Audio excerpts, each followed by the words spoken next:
in other news, Martian Ambassador Mook Thrungpeace made a statement today at the Intergalactic meeting of Planets Picnic, Bring a Bottle and an Illusion Crofting Trough party. Apparently, his 66-tongued wife Badger Frunkbeast hybrid kept him up all night, explaining the plot to Little Johnny and the kleptomaniac knee creature of Omicrotty 8, a popular soap opera on their dusty moon, and so he stated he was feeling a little worse for wear. Then he bit the head off one of the floss people of Nabuggan Pring. However, he eventually arrived at his point and delivered a crushing critique of Earth, the human race, and in particular the proposed rebooting of the Indiana Jones franchise with Chris Pratt, which caused him so much anguish he sat on all of the young of the Minister for Tentacles, Rumen Human Twain, who promptly cried so much out of his anus that part of his face caved in. Extrapolating on the point, Thrungpeace went on to scream, "I mean, you wouldn't remake Bergerac with Jeremy Irons, now would you?" Then he exclaimed in his best singing voice, "Oh, to hell with you people, the Guinness tastes better on my planet anyway." And he left the event on his tiny, tiny space scooter, Graham. Other incidents at the weekend-long event held just next to the third ring of the twin planets of Joth and Pleh included a Benevian tree wedding, a lively game of What's Up My Jumper Then, hosted by the multi-titted nymphoids of Clark 2, and a look at how they all might use the Earth's supply of tween pop idols to plug up black holes that have been giving them a spot of bother recently. Jeffrey Jarl, representative of the Earth, her moon, and the hair gel deposits of game show host, said, "Be our guest. We can have them all rounded up, shaved, deloused and neutered in about 48 hours. And now on Radio Flange Goblet, it's the After Movie Diner, a show which the Basildon Report said reminded them of spending a damp afternoon with Herbert Lom in a thicket near the Watford bypass, spooning for elk.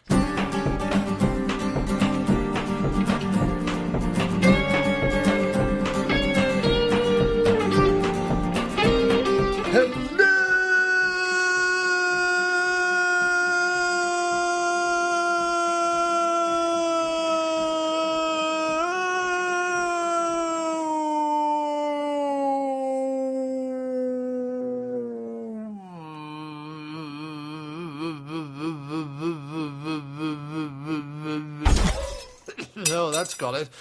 And welcome to the After Movie Diner. And first up, a little bit of a departure from the usual wacky, zany antics and a recording that I made about a week and a bit ago, because this episode has taken me an age to edit and finally get up. I'm sorry, I've been so busy, but you'll understand why when you hear this next message. But anyway, I recorded it a couple of weeks ago. It sounds a bit somber because it was recorded sort of late at night and I was in a sort of thoughtful, emotional mood. And normally I wouldn't necessarily slow down the show to do this, but it is really, really important to me that I play this next message. So I am sorry, you're going to have to kind of sit around for about the next 8 or 9 minutes, which if you're one of those people that has to kind of get to the meat of it, I'm really sorry. But it is really important to me, and I know some of the few listeners out there that I play this next message. So anyway, here's me about a week and a half ago. In the middle of the night, I just had some thoughts, put them down on wax, as they say. Here they are. And then I promise we'll get to the meat and potatoes, the peanut butter and jelly sandwich, if you like, of the show. I just wanted to say a few words because, well, I've got some news. I've got some good news. The good news is I got a job. Regular listeners of the show, I don't know if you've picked up on it or not. I know, obviously, all our Facebook friends have done, but I've been out of a job. And round about this time last year, the separation started with me and my ex-wife. And so it's been a year. And it's been about 15, 16 months since I was full-time employed. And it's been a year since my life was turned upside down. And the job that I have, and the reason why I'm putting this on the After Movie Diner podcast, even though it has nothing to do with movies, diners, and the usual silliness that we talk about here, is that without this show and without the people that I have met and the friends that I've made through doing this show, I wouldn't have this job. This job is directly tied to the diner.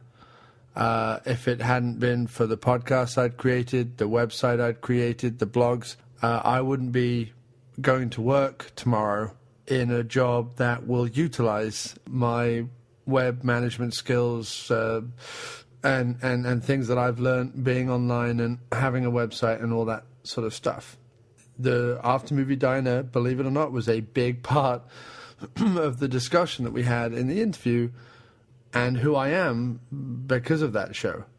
And the last year has been very, very difficult. Being out of a job, being separated and then single, recently having my wallet stolen, and a lot of the time not knowing what I should do, but just knowing that I had to get up every day and push forward. And that's been really difficult too. But I wanted to basically say a huge thank you. A huge, huge thank you. If you've listened to one episode or if you've listened to all 150, if you support us on Patreon, if you've donated to the show, if you've bought an album, thank you to everybody who's even remotely tangentially linked to the After Movie Diner, because you are fantastic, incredible, awesome human beings, and you have stepped up throughout this last year in a way that I couldn't have ever reasonably expected, that I could never have imagined in my deepest hopes. Your friendship, your love, your support, both of the show and of me personally, has been unparalleled and unprecedented. And I can't thank you enough. I really, really can't thank you enough. It's because of you that I go back to work tomorrow. Something which I have just longed for. I can't even explain. I've just wanted to go back to work. And it's because of you.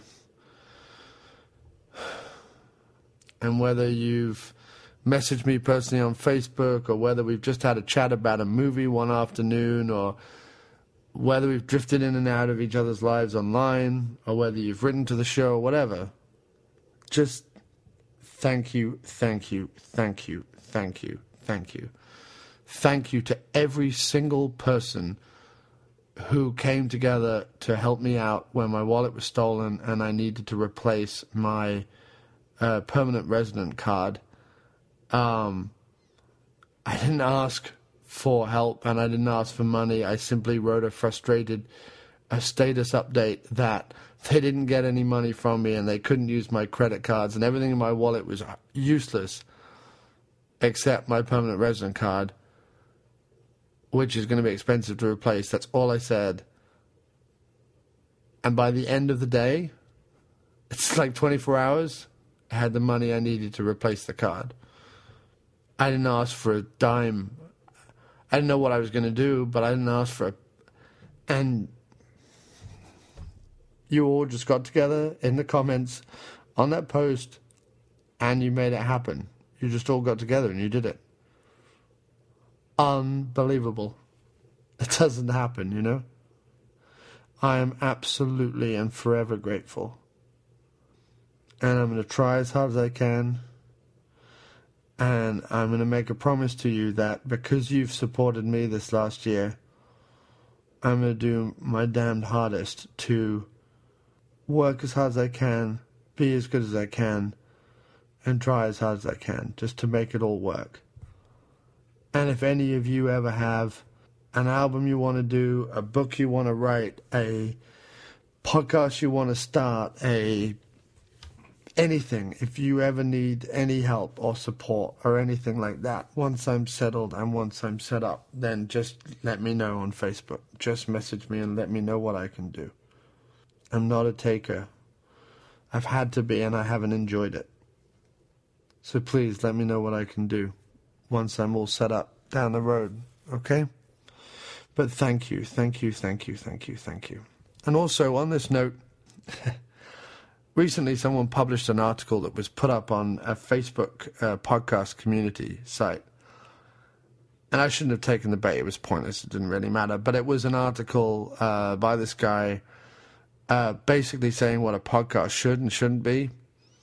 Like, shouldn't have too long a theme music. In fact, he'd probably prefer you didn't have theme music at all. And you shouldn't make the podcast about you, but you should be you on the podcast. And You can't have the intro too long. He's too busy and he doesn't have time, and the show can't be too long, and, you know, people don't want this and people don't want that, and make it shorter and make it snappier and make it less personal and make it more polished and make it more professional and do this and do that. This whole article about it, right? Well, fuck him. Because you know what? I started this podcast and continue doing this podcast exactly how I want. And every week, hundreds of people download this show. I don't know whether they listen or not, but hundreds of people every week download this show. And the vast majority of those hundreds, they message me on Facebook. They join in conversations in the Facebook group. They tweet, retweet. So fuck him, because he don't want to fuck he's talking about. He kept going on about, oh, well, I have 30,000 subscribers, and I'm a professional this, and I'm a professional that, and blah, blah, blah, blah, blah. Okay, big deal. Fuck you, hotshot. Have your subscribers ever come together the way that my listeners have done, or my friends have done, through this show? No.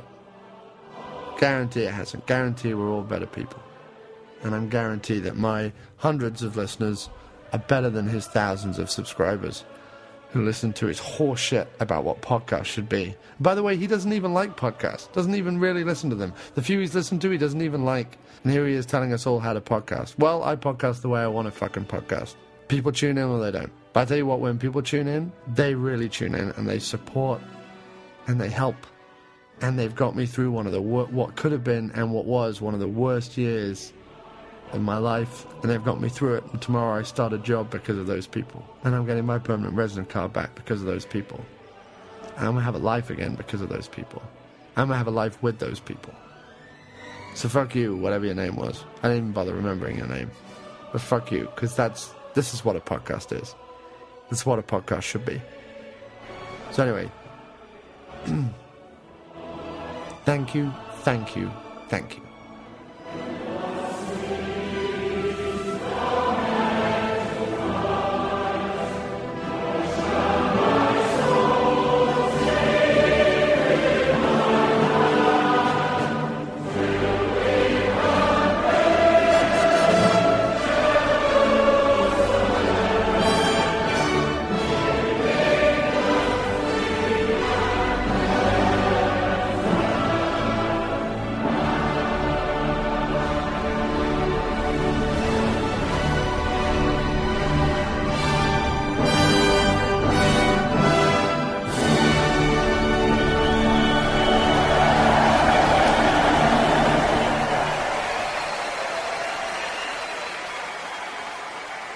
Inspiring stuff, I'm sure you'll all agree.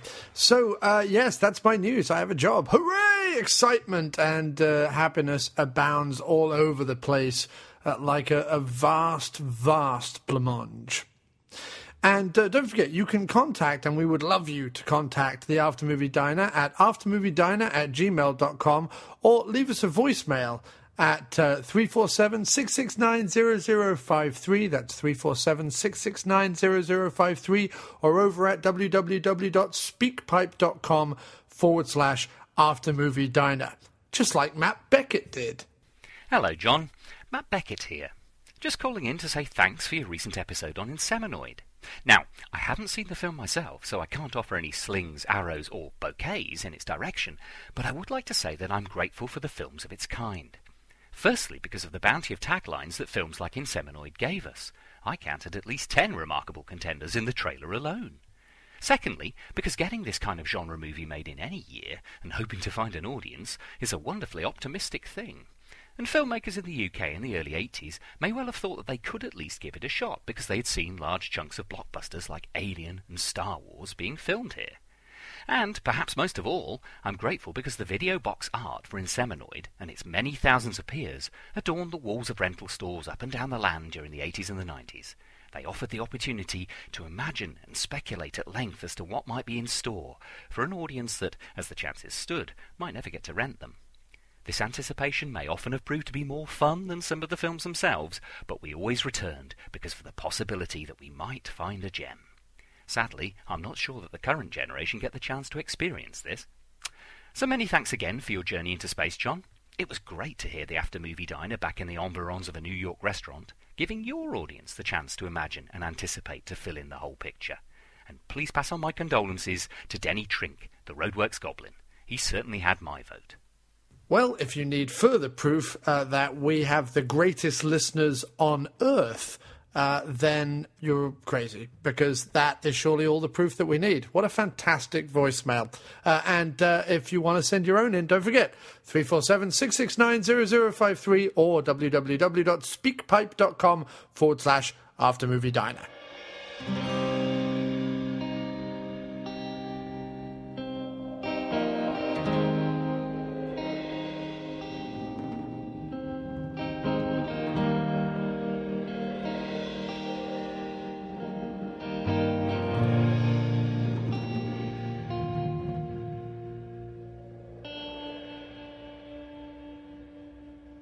Choose to use your heart, if even towards the harshest fate that it may be. Swallow a masticated, mistaken thing, that you may ripely pine in the mammoth nothing of the night, left to your own devices and too exhausted to know what you want.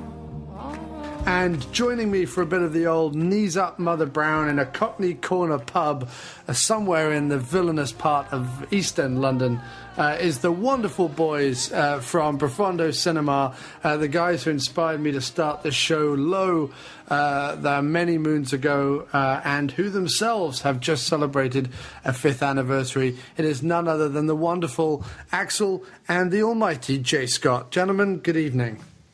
Good evening. Nice to be here. Good evening, John. Thank you for having us on the show again, as usual. It's always a pleasure when I get to talk to you lads, either on here or on your show. It's always a good time. So, Axl, first, what have you been up to, sir? What can you tell us? What's been going on in your household? Well, first, I just want to say it's nice to be back on the show, and it's also nice for me and Jay Scott to be here, and also to not be talking about Friday the 13th. But Right. It's been a long time that, one of those three things wasn't happening when we were talking, and for all the stars to align, it's a special evening, and I'm happy to be here. It is, and we're all warm, beautiful, sincere individuals. No, I agree. No, I do agree, Axl. I do. I'm mocking aside. I do agree. Lovely to have you both here rather than just one of you guys, and also great to be discussing something other than horror movies, because we had, apart from the episodes that Jay Scott and I have done solo, all the things with you, I think, Axl, have always been horror-related, I think. Oh, I'm certain of that. Yeah, and I don't know why it's worked out that way, but because I was listening back to our Slumber Party Massacre and then the Chopping Mall episodes that we did with the Wynorski joint. So I was listening back to them earlier in the week, and I also listened to Jay Scott and my Wes Anderson episode, which was good fun as well.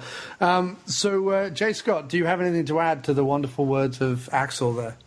Well, personally, I'm slightly shedding a tear over the fact that we're not going to be discussing Tom Fridley or Juan Carpenter. Yes, Juan Carpenter for president. Those are some near and dear characters to my heart. Sure. It's like Axl doing a Profondo Cinema without bringing up a Roadhouse reference. It's heartbreaking, but other than that, it's good to be on the show, and a non-Friday the 13th episode, and a couple of British joints, no less. We're going to be talking. Yeah, about exactly, and we had been suggested not only by yourself, but by other Profondo listeners to discuss some British cinema. So. I'm looking forward to this. Yeah, it's going to be good fun. And we'd mooted also a sort of British TV comedy episode somewhere along the line either, because you've had on your website since day one, you've had pictures of like Spaced and stuff as part of your graphic, and yet you've never discussed the show in an episode. I mean, you've discussed it in terms of it's been brought up, but you've never talked Peg and Frost's finest hour. We're saving it. We're saving some ammo. True. But we're. I was thinking of. It's completely up to you, but subtitling this episode "British as fuck." right. Something like that. Yeah. You're all a bunch of cunts, or something like that. That would be fun. Anything where you have to understand people before you listen to this episode, or as you're listening to this episode. Anyone with a sensitive ear, understand that when British people swear, it's glorious. It is not offensive.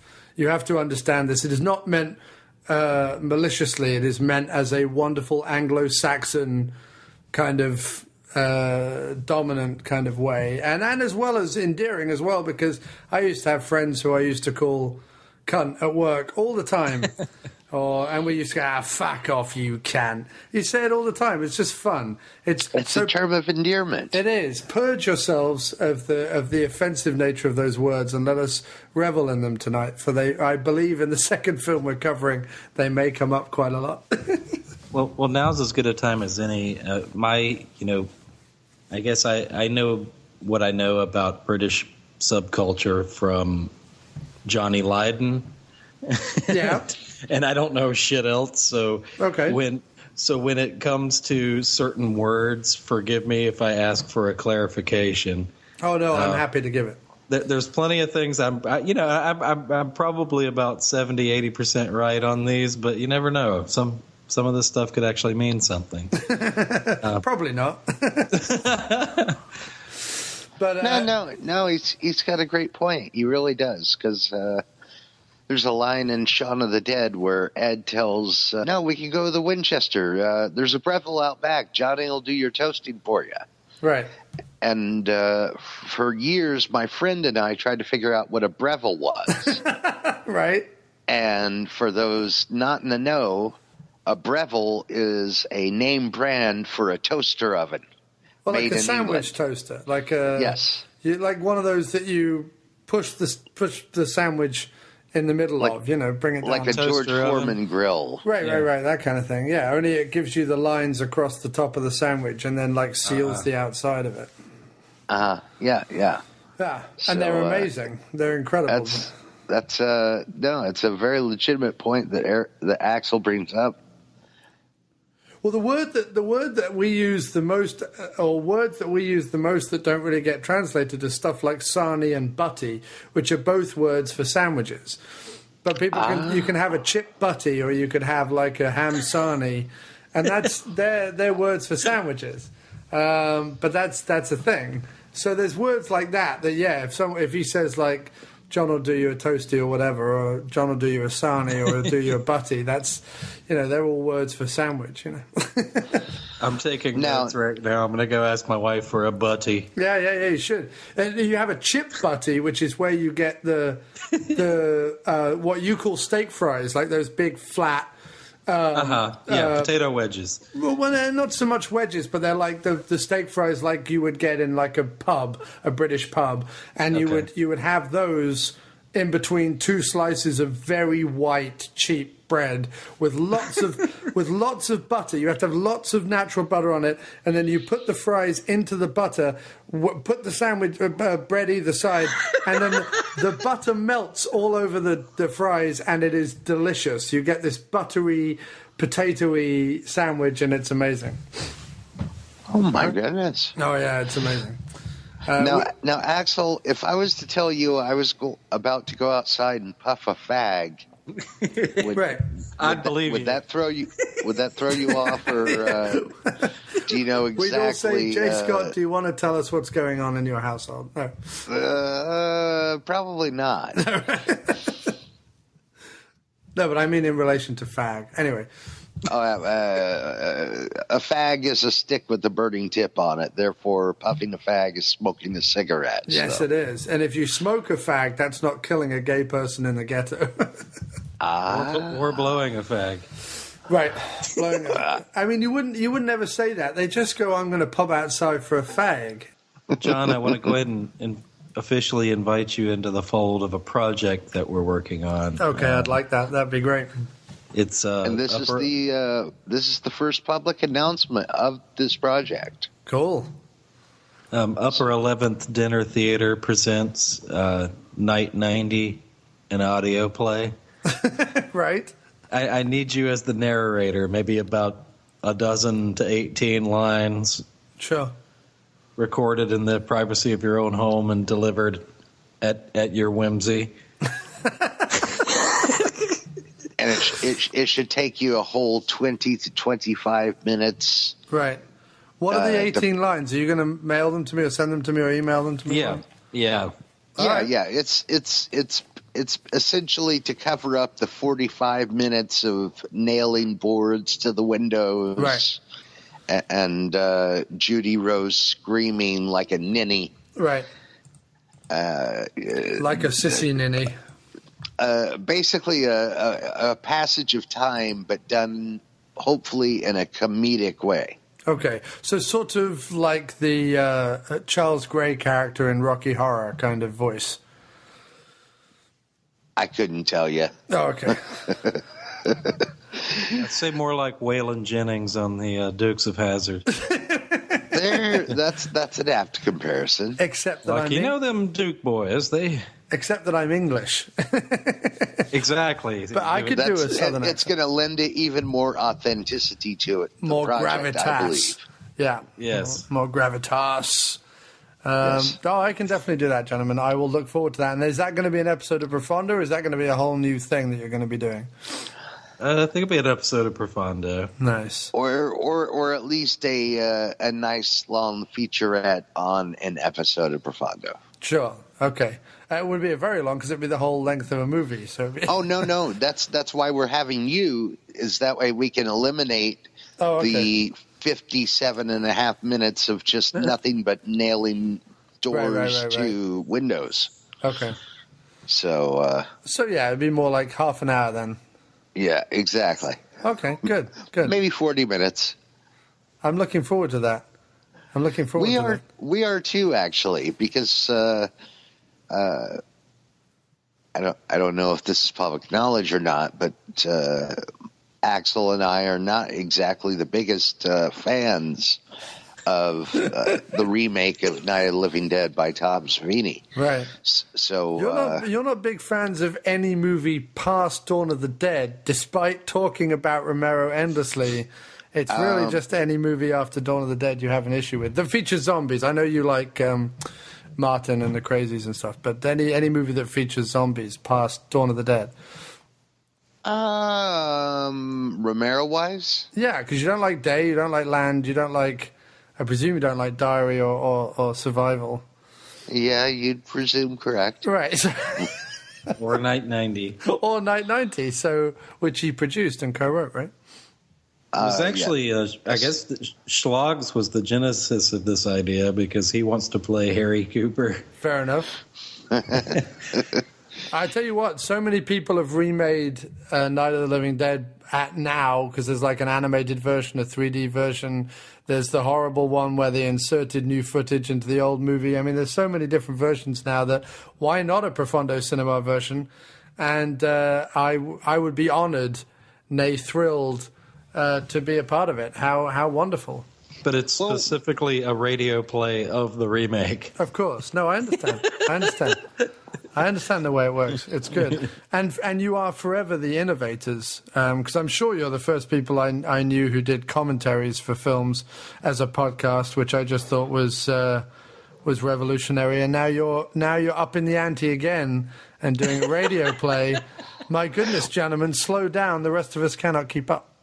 Well, just very briefly, there's a very strong online contingent of people who absolutely adore the remake of Night of the Living Dead. Right. So we're really hoping that not only can we poke fun at it, but we can also get those people who get off on the film right. To also have a little fun with it as well. You're hoping to tap some of that sweet 90 demographic that's skulking about online, and you're hoping to boost the numbers that way. I like your thinking, gentlemen. I like your thinking. Yeah, and we've already gotten some volunteers for voices. Nice. Honestly, I would love for Axl to play Ben. In my personal opinion, I think he is Ben. We're still casting. So. Yeah. We'll get there, but I'm thinking the Axeman can handle some Ben going toe to toe with Cooper here. I think it would be good. Well, I think and J Scott, you're going to be Johnny and Tom. You're going to do double duty there, J Scott. I'm going to do Johnny and Tom. All you got to do is add a redneck accent to Johnny, and there you are. You mean Tom? No, you add a redneck accent to whatever you were doing as Johnny, and then you have Tom. Oh, I see. That's what you were saying, right, Axl? Yeah. Okay. Now I follow. Yeah, no, it's odd because when I was down in Baltimore with my Baltimore peeps, when I went down to visit them, the guys who know and worked with Don Dola and all those cool groovy cats down there, I was talking with my friend Robert Long because I had said that the Doc and I, who do Dr. Action and the Kick-Ass Kid, had like mulled around the idea of, writing a movie or doing a movie or doing some sort of fun, low-budget action film or something like that if we ever scraped the coin together. And it was him who said, Robert said, why don't you just do it as a radio play? All these podcasters and blah, blah, blah, blah, blah. And I was like, it was one of those things we were driving along and I went, yeah. And then I could do sound effects and music and I could write songs. We could do this, we could do that. Cut to like a few months later, I've done no work on putting that together at all. So that is the project that I leave glimmering in the distance for future generations. Well, so, doing all those items all by yourself and having to put everything together, that's an extremely difficult proposition. And I think one of the three members here on the show tonight has actually pulled that off more than once. Yeah, I mean, I wouldn't do it all myself. I would have other podcasters come on and do voices and actors and stuff like that, but it would still be a huge undertaking because I'd have to write the damn thing to begin with, But yes, we'll figure it out. One day it'll happen. But then again, I will be far behind Profondo, who are always out in front in terms of podcasting excellence. Which is why everyone listening right now needs to listen to Profondo Cinema. So, gentlemen, just let's start with J. Scott this time. Give us a little bit, as you posted on the Profondo group, give us a little bit of your feelings around being 5 years old and what does that mean in terms of podcasting heritage? And are you the old man of podcasts now? Is that what it is? Or? I would not say that necessarily. As I alluded to in my diatribe on Facebook, my partner Axl here, I've known him since 2001, and I think he had always wanted to do the podcast and was trying to figure out who would be the best partner to do it with. And I think I just kind of, he tried to get Stern. He tried to get Imus. They turned him down. So he settled for me. And, the main focus at first, of course, was the films of George Romero, just because that's the main subject that me and him know more about than any other film maker. Right. And then after that, it was just kind of a free-for-all, anything goes, from Val Kilmer to the Godfather series to Brian Bosworth's film catalog to, Burt Reynolds to anything you could. We've done episodes dedicated to Ari Gross. Yeah, right. So, honestly, really what it is, other than the fact that we wanted to get a lot of Romero information out there to the Romero heads that dig the films and want to know more, just like we do. Other than that, it's pretty much just us talking film, talking about what we like, what we don't like, and having a very nice, civil, friendly chat as often as we can. And we've been doing it now for 5 years, granted, and which is kind of crazy because at first we started off weekly. We actually started off in February of 2010, and we had 3 or 4 episodes built up at least as a backlog before we debuted our first episode, which focused strictly on Night of the Living Dead. And week after week, we'd release a podcast. We'd get a couple short. We'd record a couple more. Slowly but surely, emails started trickling in, and we were amazed because people were actually listening to us talk. And, it's not only a labor of love of cinema, but it's also just a great excuse for us to get together and talk cinema, or as we've been known to do, music, sports, pop culture, minutia, news, interviews, guest stars. Too many to name. I mean, including yourself, John, and all the other podcasters that have came on in the past, all the guest stars like Michael Gornick and Gary Striner and Burt Reynolds and Jim Van Beber.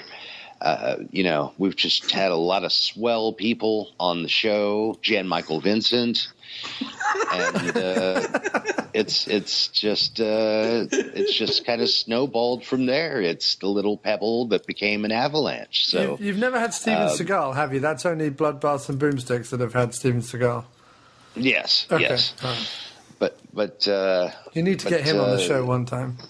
We're still doing it, and we kind of do it on our own terms. And I know we're not out there every week like we used to be, but we're still out there, and we can be found. And not a whole lot has changed about the show. So if you liked it then, you should still like it now. And I just like to give a hearty thanks to all the listeners, all the supporters, all the guests.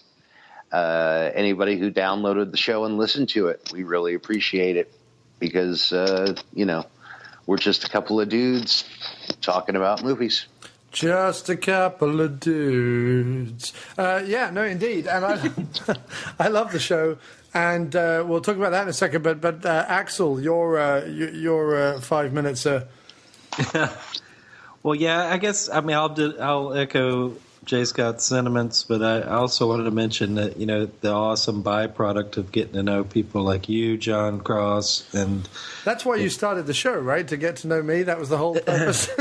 Well, people like Schlogs and, the guys at Bloodbaths and Boomsticks and guys at Exploited Cinema and numerous other podcasts.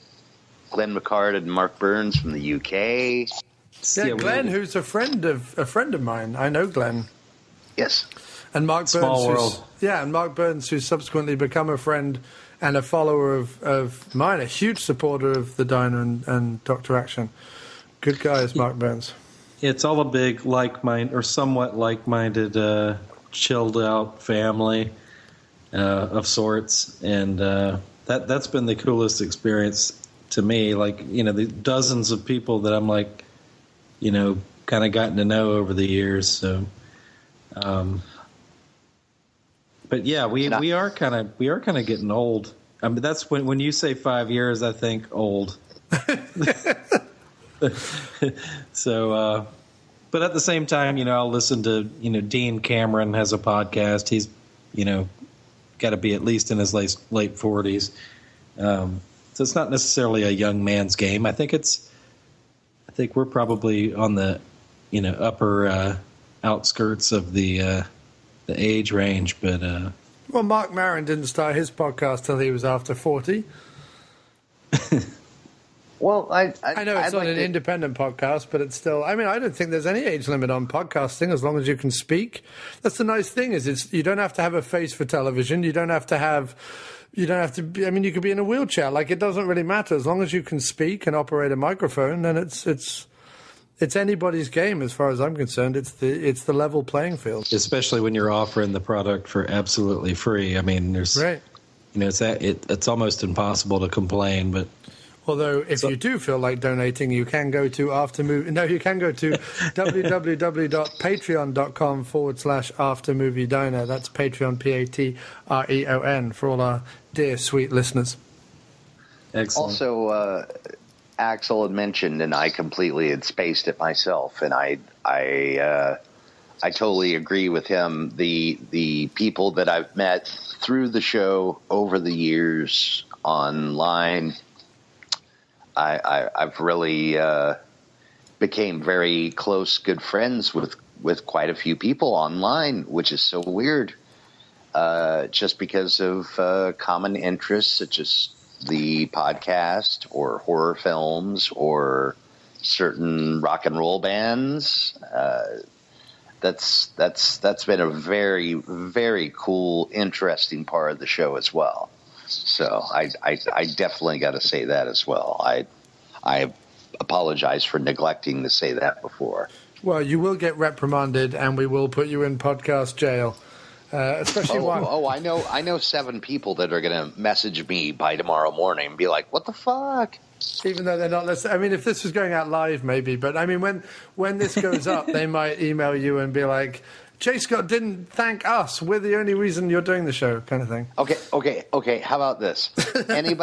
Anybody out there who's ever been a part of Upper 11th Productions, right, can give themselves a good, healthy pat on the back and know that what they've done has helped not only our show but other people's else tremendously. Other people's lives. That's right. Yeah. You just peshied us. Did you realize that, J. Scott? You just did a peshy. How's that? You just went, okay. I did a Leo Getz. Yeah. You just did a Leo Getz. Okay. J. Scott just gave us a peshy. Sorry, Axl, you were talking. I think J. Scott and I just talked all the way over you. But did you have any more to say, sir? About 5 years. Thank you. Beautiful. 5 years. I was going to say, who's going to sing the Bowie song? My eyes. Sorry. 5 years. What a surprise. We've got 5 years. Thank you very much, J. Scott. Beautiful. John Cross is all we've got. We've got 5 years. Okay, take the mic away from J. Scott. Thank you. Thank you very much. I'm sorry, I've been in a Bowie mood today. No, listen, any day you're in a Bowie mood is a good day as far as I'm concerned. And I wanted to reiterate what I said online, where I got accused of sucking your guys' dick, which is not... Now, someone did accuse you of this? Yeah, someone did accuse me of that, and I was like, I've never in my days they would have to pay me. And if you would have, I would have told everybody either how good, bad, or mediocre you would have. Sure. Been, oh well, so. I would want a Yelp rating from you. Yeah, it would be public knowledge. So. On my dick sucking technique. But no, I was going to say that I vividly remember. And why wouldn't I? It was only a few years ago. But I vividly remember my ex-wife and I running into my old office where I used to have the computer to play her you on your podcast talking about the fact that I had taken the diner to the podcast thing. I'd gone from blog, which you would advertise my blog very kindly on the show and talked about that and had been very encouraging.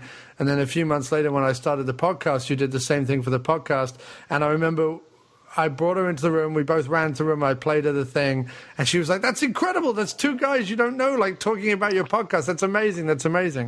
And I remember, because I hadn't yet got into this whole thing of there being a community and, us talking about being on each other's shows or talking about each other's shows or anything like that. Like, to me back then, when you're firing off nonsense into the darkness to get a couple of, wily gentlemen such as yourself giving me props, as they say, it was a big time. I thought I'd gone big time, baby. I was all over that. I was very happy about that, and you had such kind words to say. So that to me was like, I'm like, okay, great, this is fantastic. That you had inspired me, and then there you were saying such great things. So thank you for that. That was very kind of you.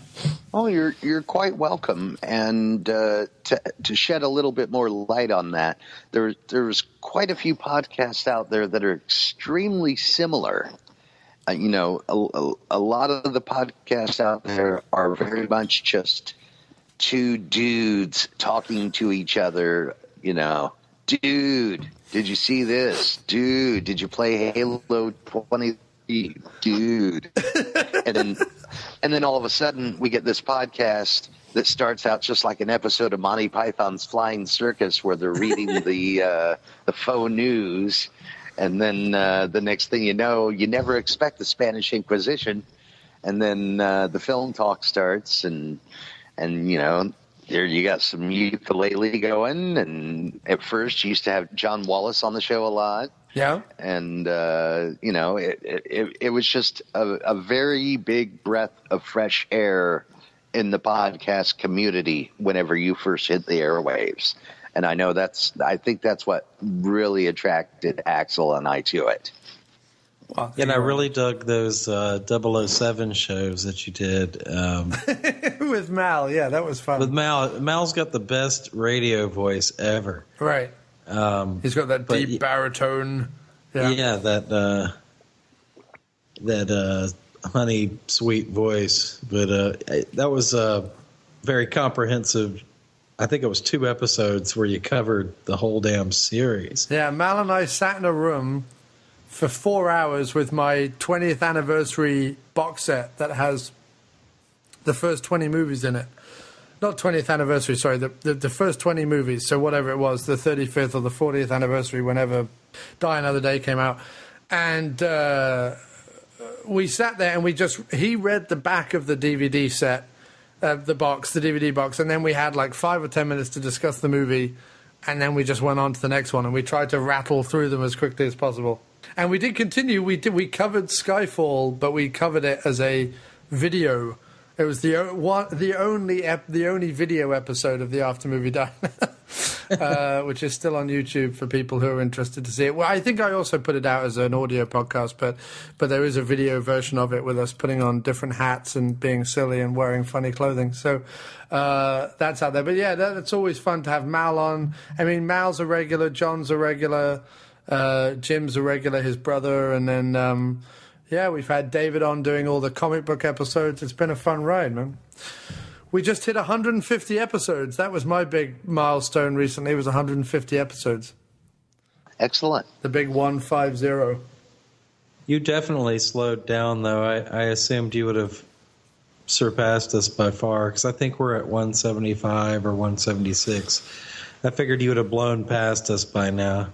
Yeah, no, what happened was, I mean, well, like the last year's been all up in the air, but it's really just been, and there was also a period at one point, let's not forget, that I took on like 2 or 3 other shows. Yes. But ultimately, I always come back to the diner, and I think I've been averaging 2 or 3 a month. So rather than doing one every week, it's sort of 2 or 3 a month. And I'm going to kind of get back to sort of doing 3 weeks, 1 week off, 3 weeks, 1 week off, that kind of thing. Because I need a week off. To do it all 4 weeks is just a bit with everything I do. And then I also do the Dr. Action shows, and I try and get interviews. And, I'm going to be working soon. With all that stuff, it's just too much sometimes. Definitely. Well, don't spread yourself too thin, No, well, I stopped Crosstalk, which was the interview show that I was doing live every Wednesday night, because I did that 14 weeks live every Wednesday night for an hour or 2 hours. I would get someone on and interview them on Mixler app, which is this live radio app online, which I did that. And then I was also part of Moe's show, Drunk on VHS, for a while. But now it's just Dr. Action and the Diner. We're back just down to the core two, and that's what I'm happy with. That's what I'm happy doing. So let's get on to the movie section of the show. Unless you gentlemen wanted to talk about anything else, did you? Hey, what the fuck? We got you on the horn. I hope I'm not boxing you into a corner with this, but it's not a remake, so I'm curious to hear your thoughts on the upcoming Evil Dead television series. No. Well, no. I heard the side too. Let's hear it. Come on. Okay, I can't comment on the new Evil Dead TV series until I see it. But judging on how Campbell has been the last few years, judging that Sam Raimi is only doing the first episode, judging the fact that it's only going to be half-an-hour episodes, there's only going to be 10 a series, and he's going to have wacky kid sidekicks, I don't hold out much hope. I remain negatively skeptical. Well, the worst part of it was when I heard filming picks up in New Zealand. Yeah. Like, no. It's going to be Axe, Warrior, Princess Hercules of Sand and Sandals, or whatever that Spartacus one, Blood and Sand. Because that's what it's going to be. It's going to look like Spartacus, right? If it's on Stars or Showtime or whatever it's on, they're going to have to crowbar in like nudity or sex or something, because that's all those fucking channels do. It's like HBO couldn't just do True Blood. They had to have, oh, look, there's tits! Wait a minute, there's tits! Because that's just what fucking HBO does, and Showtime and all those channels. And that's going to be annoying. And the fact that they've obviously gone, well, we can't have Bruce Campbell, the guy who carried 3 fucking movies on his shoulders. We can't have him just be by himself or being the lead or, whatever. We have to have, like, a wacky Hispanic sidekick and a wacky female sidekick, and I'm just like, ugh. Do we know they're wacky? Has that been confirmed? Or I just don't know how you do I understand that they looked at The Walking Dead and went, okay, well, we can do that. And interestingly enough, considering that Nicotero works on The Walking Dead, and in fact show runs it now, more or less, I think, Kurtzman, who broke away and went off, which always makes me laugh that Kurtzman was the one who broke away, because obviously you've got Colonel Kurtz from Apocalypse Now went up the stream and broke away and became his own thing. Well, Colonel Kurtzman working in Ohio, doing all the Don Coscarelli movies, and what's he done recently? He did the Kevin Smith Tusk and some other stuff. He's going to be working on the Evil Dead series, because obviously Nicotero is, who like K&B, who they would normally work with, is busy on doing that. So Kurtzman's doing that, which sort of, that gives me hope. That's fun, but I just don't know how you do it in half an hour. I just don't know how you tell a compelling weekly story in half an hour, because what is it? I mean, 45 minutes or an hour seems more like the standard, especially if you're only doing 10 episodes a series, unless you're a sitcom, unless you're Curb Your Enthusiasm or, one of those jokey shows. How do you just do a half hour? I don't know. You do get the full 30, though. You do, yeah. There's no commercials. Well, you get about 28 minutes or something. Right. So I'm willing to give it the benefit of the doubt. Oh, me too. Until I see it. But I'm excited for it. I'm excited to see a continuation. I was curious if you were, somewhat hopeful at all. Am I excited for it? No, not really. I mean, I would have preferred there no remake, and Raimi had taken all the money he'd made on all the big Hollywood movies he's done, and they had made a $1 million movie in Michigan in someone's back garden and had a ton of fun with it. That would have been so much more exciting. I agree with that. I was under the impression they were going to be an hour long. No, they're half hour long. It's one of the things that gave me pause. Also, the fact that they're going to try and have Ash have PTSD, which I just don't really fucking like. I can only presume, therefore, that they're going from the S-Mart ending, which is also disappointing, because if there was going to be a continuation of Army of Darkness, in other words, a movie, Army of Darkness 2, I wanted to be in the future with, like, part cyborg zombies or something, like something that's a bit more interesting, or maybe Mad Maxian type things or whatever, in like a rundown London or rundown England or whatever, which I know is like a huge budgeted thing, but come on. Yeah, in that apocalyptic future setting, it would be a lot like Army of Darkness in tone. You know, medieval style fortress battles and such. Right.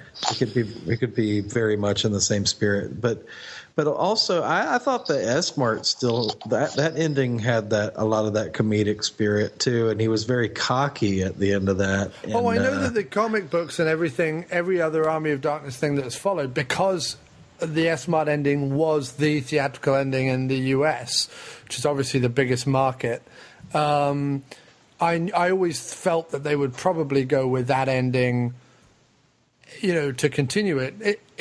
All I mean by it being disappointing is that that's the ending that's in the real world. It would have been nice, if you're going to do an Army of Darkness 2 or a continuation, to have done something in the future. You've got two movies that are in the present. You've got one movie that's in the past. It would have been nice to have done one movie in the future, that's all. Whereas here, I presume what they're doing is old man Ash has had to fight zombies a bit more at some point, and is now tired and weary and has PTSD and is all having freakouts and stuff like that, which the other warning bell that rings very heavily is that while doing Burn Notice, Bruce did less and less of his stunts, because he hasn't worked out forever. He hasn't, he doesn't look after himself physically particularly, by the looks of him. Certainly not in that character, Sam Axe. And so the inclusion of the two sidekicks makes me think that while Ash will crack wise and probably fire the odd shotgun, that's going to be the extent of the excitement that we get with Bruce. You know what I mean? There's something about Bruce now that is sad. There's something about Bruce now that is not,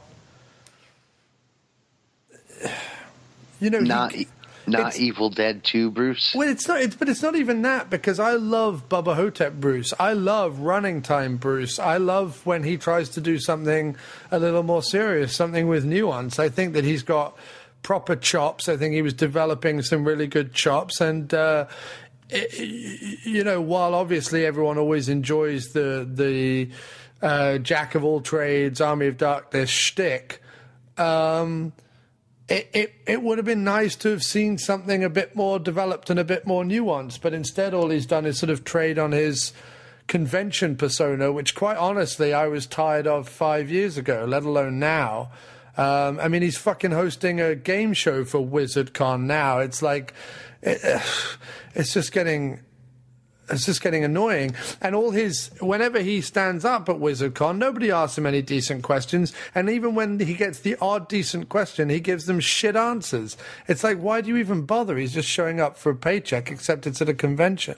And while Sam Axe had great potential as a character, and while I did watch every episode of Burn Notice and I watched the Sam Axe movie and stuff, all that really came across while I was watching it was that it's close but no cigar, It's like, he's almost there, but he's just not putting the effort into it, you know what I mean? Because he just could coast on the fact that he wasn't the leading role. So maybe getting back into Ash's shirt and slacks and maybe being the leading role again will maybe stick a fire up his ass. But, I don't know.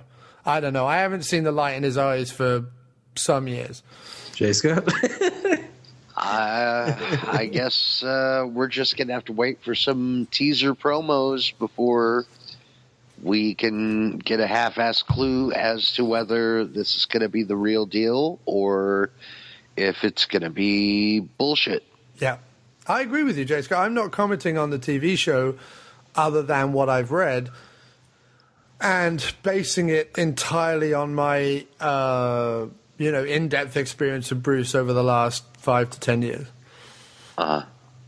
And the fact that really the last time I saw him genuinely give a shit about a performance, it was Bubba Hotep. Mm-hmm. Yeah, I haven't been reading a lot about this. I never watched the remake version, so when I hear there's Kyle an and Tim keep wanting me to watch the remake, but I said that the only way I'll watch the remake is if I go to one of their houses. They all show up, me, Kyle and Tim, and Kyle's dog Kamala. We put it on, we get absolutely blitz drunk, and we film it. That's the only way I'll watch it. I'd like to see that. Yeah, right, exactly. But, I mean, just, the knowledge being dropped on me, Evil Dead TV series done in the vein of Walking Dead, 10 episodes guaranteed, on Stars, uncut, with Bruce, directed by Sam on the first episode at least. And I've got to confess, I am a little bit excited. This is like the Evil Dead 4 that we've all been waiting for since the late 90s. So I'm looking forward to seeing it, but at the same time, I'm not going to be buying my Evil Dead toys at Walmart prior to the show's premiere. No. And there's already plenty Evil Dead toys at Walmart already off the back of the movies. They seem to release an Evil Dead 2 toy every 6 months. Yeah, I mean, I remain skeptical, but like I say, I'll wait and see. Yeah, the only sad thing is, of course, is, the remake gets a movie and the Army of Darkness 2 gets, or the sequel or whatever it is they're calling it now, gets a TV show. Now, of course, it means we get more hours because 10 episodes a half hour, that's still a 5 hour, that's still a 5 hour run of Evil Dead, which I think the fact that we're getting more Evil Dead is good. We'll just wait and see what we're actually getting, I think. Right. See, I always wanted Sam, Bruce, and Rob to do more movies, but not Evil Dead movies. I wanted Evil Dead to finish with Army of Darkness. I never wanted an Evil Dead 4. I've never been on that bandwagon at all. I only wanted more Bruce starring, Rob producing, and Sam directing. I only ever wanted more of those, but with new stories. And I think the other thing that's such a shame is that, they're going back to that well rather than thinking up anything new. But then Raimi hasn't had a new idea in God knows how long, so. Right. Yeah, for love of the game wasn't exactly a life changer for me. No, the last Raimi movie I truly, truly loved all the way through was probably Quick and the Dead. I completely disliked that film. Okay. And I'd have to say my favorite would probably be The Gift. Yeah, I like The Gift. The Gift wasn't bad. But when I mean Quick and the Dead, I mean for his direction. It's the last Raimi movie. The Gift could have been the last Raimi-esque movie. Yeah, The Gift could have been directed by anybody. That's true.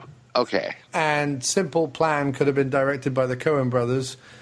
And For the Love of the Game, a TV director. And Kevin Costner probably directed that. Right, Kevin Costner. And, I liked The Gift. I mean, you have, of course, everyone goes on about Drag Me to Hell, but I wasn't such a big fan of that. Have you tried rewatching that, guys? No. Okay. Yeah, I've rewatched it like 2 or 3 times, and it doesn't get any better, unfortunately. I just, like I say, the only thing I ever wanted Raimi to do was make more movies with Bruce in the lead. He couldn't do it in his early career because studios kept saying no. But once he got some clout behind him, the fact that he didn't then turn around and put Bruce in a lead just always bothered me. So, Are we what are ready we talking about tonight, fellas? Are we ready to go on to the movies? Why not? Okay, cool. So tonight's villainous lineup, the East End evils, the Cockney crime lords that we have assembled here this evening in, as I say, a big old crusty corner pub in some dark, dusty alleyway in East London, is none other than 1971's Villain, starring Richard Burton, and 2000's or 2001, depending on where you were when it came out, Sexy Beast. So it's a crime film from the very early wave of British crime films that kind of take in stuff like Get Carter and then end with stuff like Long Good Friday and Mona Lisa in the 80s, early 80s. And then one from the later wave of crime films, which started with Lock, Stock and Two Smoking Barrels, which was very much a sort of straight rip-off of the 70s, early 80s British crime films, and sort of goes up to like sort of Sexy Beast and onwards. And there was Layer Cake and a couple of other Ritchie movies that came out. Snatch and stuff like that. And, and Statham's done the odd one. He went back to England to do Blitz, and he did one recently, Redemption Hummingbird, which was really good, which was sort of a underworld in London kind of movie that harked back to Mona Lisa, which I liked a lot. It's Jason Statham in Hummingbird, which is always fun. But yes, we're going to start, first of all, with 1971's Villain, which Axl and myself were able to partake in this week. Victor Dakin, I must caution you. All right, that'll do. Do you know what he does on a Sunday, Tom? If it's fine, he takes his mum down to Brighton, walks around the seafront, up to the pier, buys a plate of whelks, then drives home at 30 miles an hour, so she doesn't get hiccups. Well, he can't be all bad then, can he?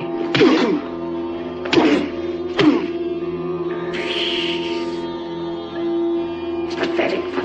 That's what you are. Pathetic. Ram the bucket.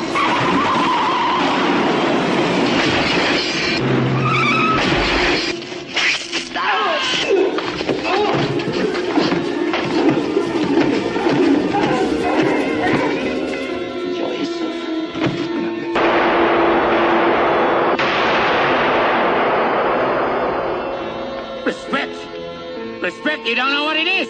Unless you're Vic Dakin, tell him, somebody tell him.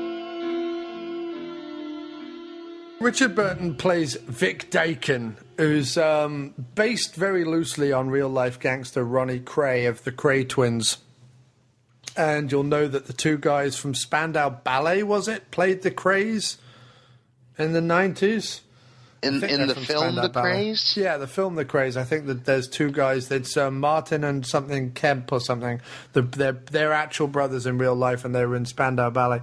But, wow. Yes. I did not know that, and I've seen The Krays. And the Krays were... Because just like you had the Mafia in America, in the East End of London, you have these sort of underworld types who basically ran protection rackets, where they would go around local stores and demand, some bills for so-called keeping it safe, but really all you were doing was stopping them, smashing the place up. And there's actually a scene in this movie where they go to the car showroom and actually destroy like thousands of dollars worth of cars because they didn't pay. They didn't pay up. You got to pay up. So he's playing Vic Dakin, who is a mother-obsessed homosexual. Who's not open about his homosexuality, but who does have a frequent love interest in Lovejoy's very own Ian McShane, or if you're American Deadwood's very own Ian McShane. And basically, the whole movie is set up around they are brought a job at the beginning of the movie where they're going to knock off the payroll of these people at a factory. And it's a job that's on another gang's turf. And they go into cahoots with this gang in order to pull off the job, and they make a spectacular botch of the whole thing. Meanwhile, the police headed up by Nigel Davenport, who's a sort of British character actor who's showed up in lots of these movies. He is on the trail, and there are some people who are informing the cops who are on Vic Dakin's team. And in the mad scrabble for him to try and find the money, when one of the rival gang goes into hospital for an ulcer, the tables are turned on him, basically. And that's the whole thing. Like, it's not a particularly complicated thing. It's just about a heist gone wrong, more or less. And you get Richard Burton, Ian McShane, Nigel Davenport, Donald Sinden, who plays Gerald Draycott, who's the older MP guy, who they're kind of blackmailing to try and get them out of trouble. And a very young Joss Ackland, who people will know from Lethal Weapon 2, diplomatic immunity from Lethal Weapon 2. Yeah.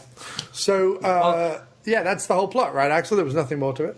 Yeah, and I thought the most intriguing part of this film was just how sadistic Richard Burton's character was, because I basically know him from Cleopatra and hardly shit else. And dude, I need to give you some titles then, because you need to see Look Back in Anger, which was based on a John Osborne play, and you need to see Who's Afraid of Virginia Woolf, which he did with Elizabeth Taylor when they were married. And also, of course, Wild Geese, and what's the one Where Eagles Dare, the awesome war movie with Clint Eastwood. They're your 4 quintessential Burtons, I would say. Okay. But I was shocked by his behavior in this film, and his relationship with Ian McShane. And the other shocker was when I looked up Ian McShane and found out that he was that Grecian-looking dude that I've been seeing in movies for the last decade or so. And I'm like, well played, dude. He's completely transformed into a different guy. Well, Ian McShane is the guy who is also in Sexy Beast. Yeah, exactly. He's the actor that ties these two movies together.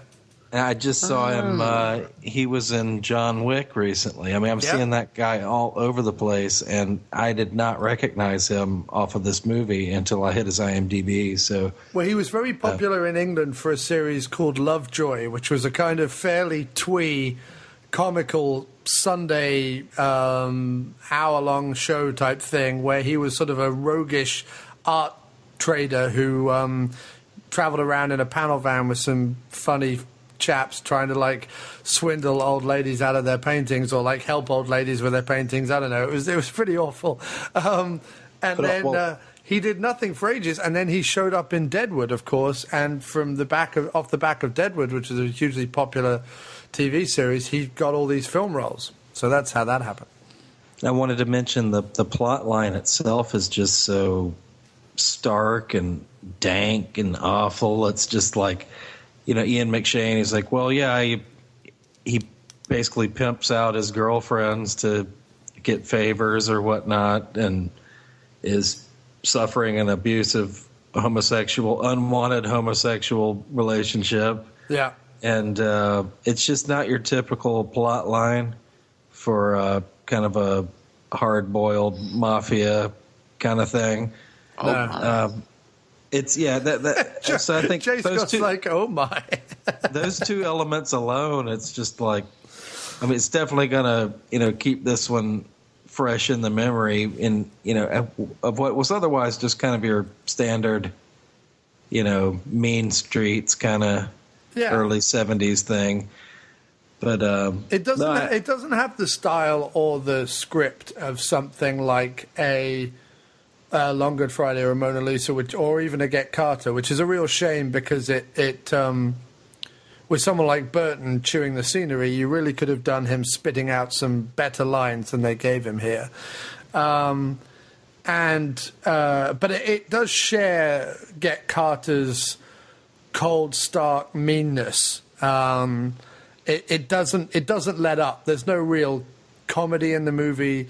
There's no real sort of fun to be had with it. It's a serious movie. Ian McShane, like you say, he's a bit of a ladies' man, But when he's done with them, he pimps them out to this, and this is another link with Sexy Beast. There is a government minister who has, salacious and saucy parties round at his country estate every weekend. And Ian McShane is pimping the women out to him, and then they are blackmailing him with photographs from those parties, essentially, or knowledge of those parties, so that they can get help in the corridors of power, as it were, so that the police don't come too hard down on them. So it's all sort of seedy, it's all sort of dark and grim, and Burton doesn't suffer anyone, let alone fools, but just doesn't suffer anyone. And there is a big implication that his meanness comes from his utter repression of who he actually is, Well, and also, this is a film made by British people for British people. It's not Americanized whatsoever. I mean, it's head to toe a British film. Yes. So it's not like we're sitting down and watching Straw Dogs with Dustin Hoffman at least. No, it's it's full of the lingo. What officially is a punter? A punter is just a customer. Okay. Or also another word used as a clubber, someone that goes to clubs, a punter. Right. It's more sort of a customer in a pub. You have a punter. All right, is the punt? My regular punter's in or whatever. But well, Burton calls the one girl a slag. Yeah, slag. Yeah, that's like a slut or a whore or whatever. Yeah, I kind of figured, but. Okay. More as they come up. Sure, of course.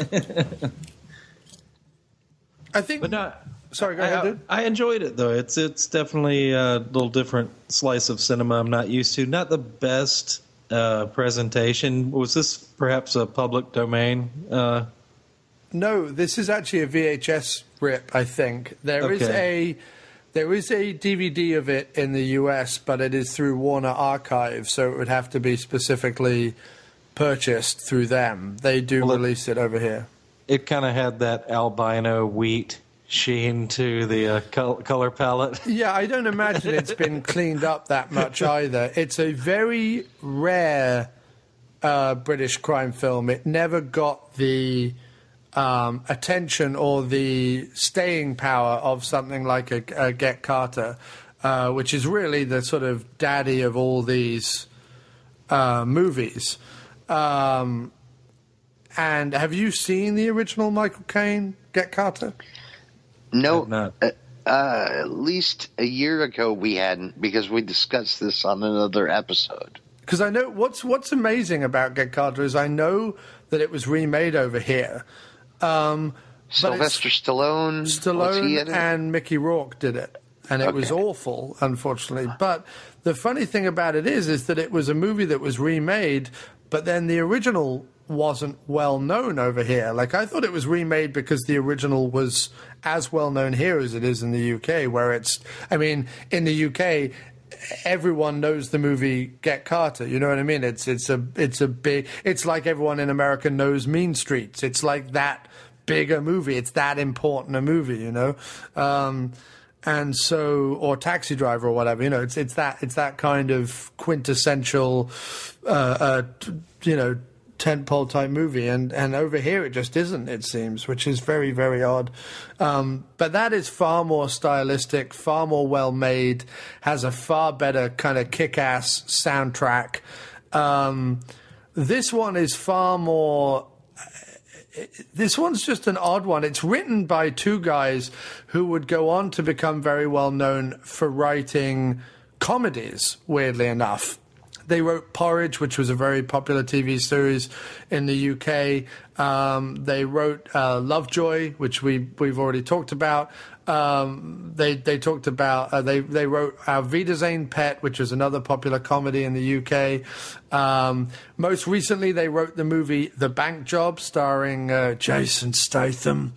So they've worked in movies and TV a lot. It's Dick Clement. Is the one writer, and the other writer is Ian LaFrenaze. And they've written a ton of stuff. The sad thing about this one was I thought the weak area of this one was the script. I thought the acting was fine, and I thought it was, pedestrianly directed, but it was okay. You knew what was going on. But I thought the really weak side was the script. Don't you think, Axl? Hard to say. Like, you know what I mean? I wasn't understanding everything that was being said.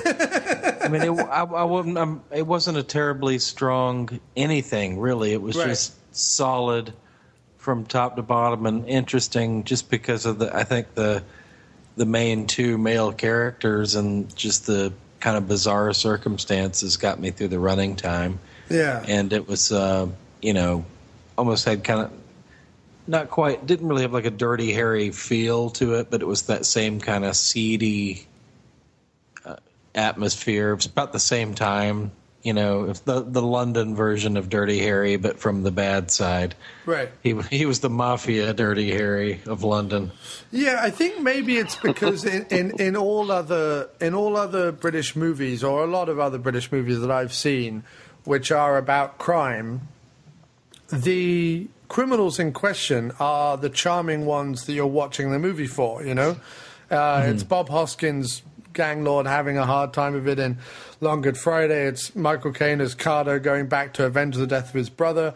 Rutger Hauer going to England and assembling a new crew for Nighthawks.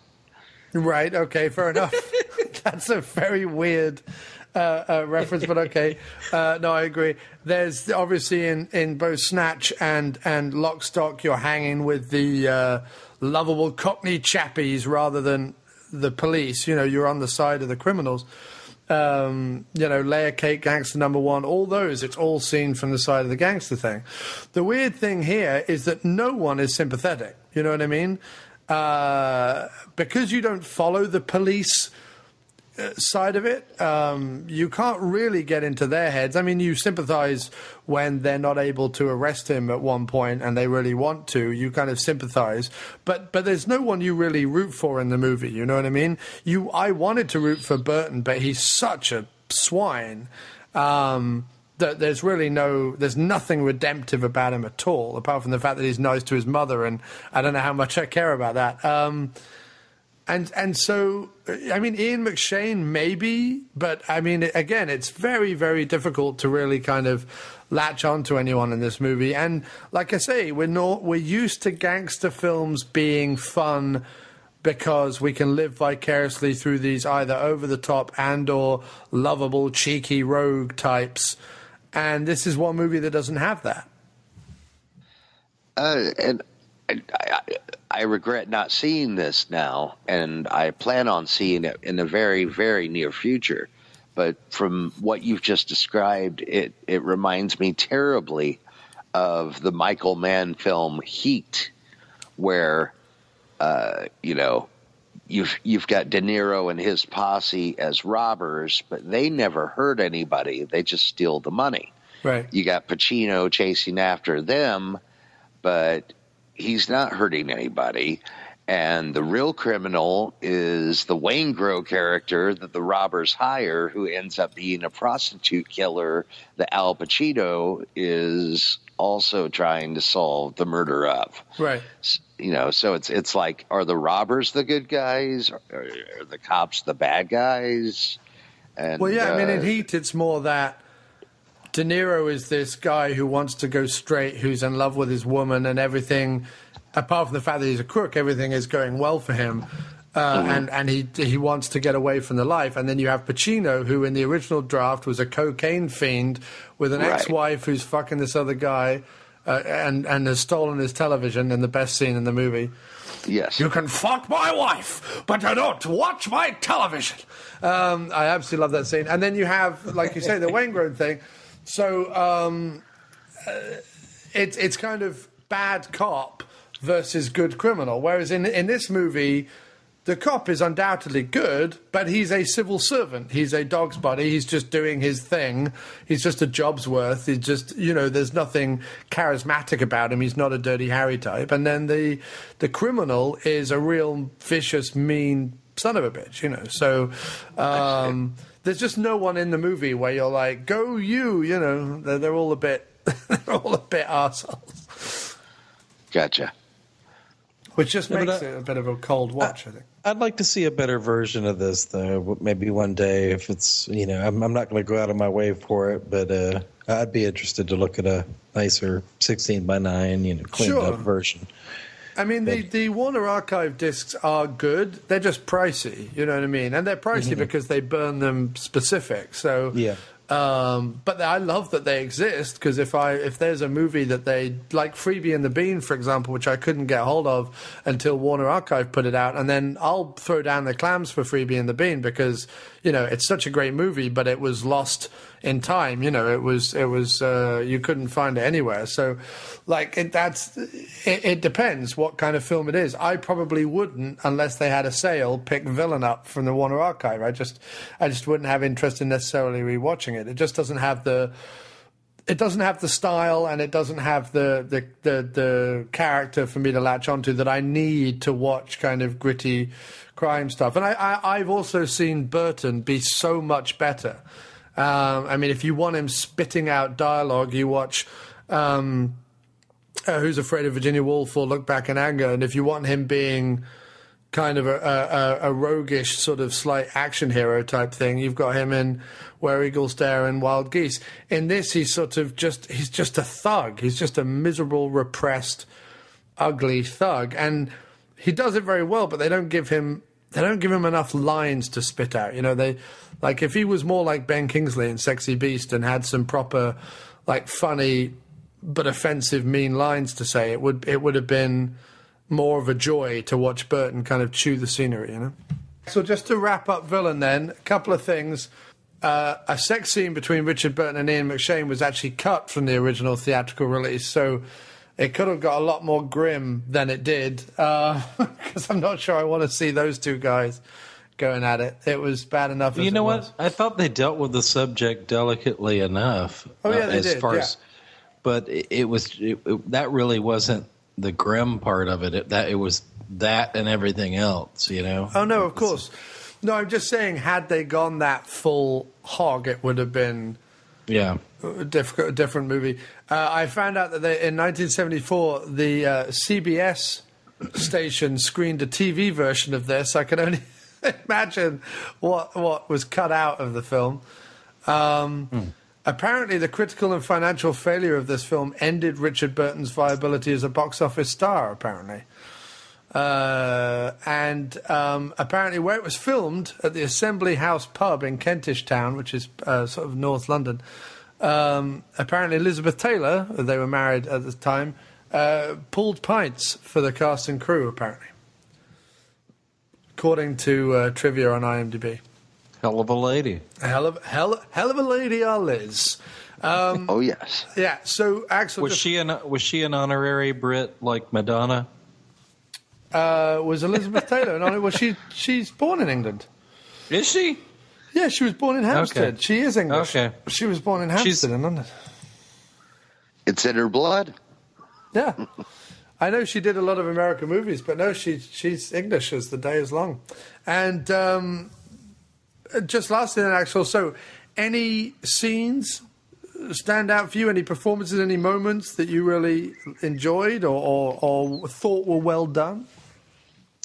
Other than the main two, I thought the cop gave it a pretty good go, and I thought, basically the best scenes were when Burton was doing what he was doing. Like the opening scene when he was when they were torturing the guy, and then the end scene where he has his speech. Those would probably be the key moments. I liked the last sort of 10, 15 minutes. I really enjoyed the way it ended, and I liked where it was set as well, those kind of disused warehouse kind of buildings out in the Docklands type area. I really liked that as well. I thought it was fun. And they're kidnapping him from the hospital and all that malarkey. I thought the movie could have had that kind of pace throughout, Mm-hmm. That would have been a more enjoyable, exciting movie. But it had a decent amount of pleasant nudity. And oh yeah, you've got the belly dancer in the hookah bar, right? The hookah bar, rather. And Ian's old lady early on in the film offers up a nice couple of delights. But I mean, overall, like I was probably made it through the running time, like I said, on Burton, but just also on the Britishness of this film. You know, like it was just so honest and honestly British and unintended for the United States. Just made it interesting. J. Scott, did you have any questions on Villain or anything else that you wanted to ask before we move on? I think you guys have filled me in on quite a bit and raised quite a few more questions. Good. So I'm going to be looking forward to concocting a way to be able to view the film that was provided to me by Upper 11th. You have two versions now, so that I could not view tonight, either version. So, right, yeah, that sucks. Sorry about it. No, it's nothing to be sorry about. I just need to get my ish together and make it happen, and I will shortly and report back. Nice. And I would suggest, I don't know whether you guys have jumped on the Statham train yet, but definitely Bank Job and, as it was released over here, Redemption, which are the two movies he's done in London, in amongst his stint of being with the Expendables, etc. They're definitely worth it. Bank Job was written by these guys, Dick Clement and Ian LaFrenne. So, yeah, definitely check that out. That's a good crime caper. With Jason Statham. And Redemption is really good. I thought Redemption's really, really good. He plays a military guy, AWOL from Iraq, and who's hiding out homeless on the streets of London, and who avenges the death of one of his friends when he has this summer where he's able to hang out at this guy's apartment and like take his identity for a while. It's really good, actually. It's really, really good. And that was done by the guy who did Dirty Pretty Things and wrote Eastern Promises, the Cronenberg movie. Familiar with the individual, don't know his name off the top of my head. He just made Locke as well with Tom Hardy. All right, so let's go over to Sexy Beast with Ray Winstone and Sir Ben Kingsley. We'll play the trailer now.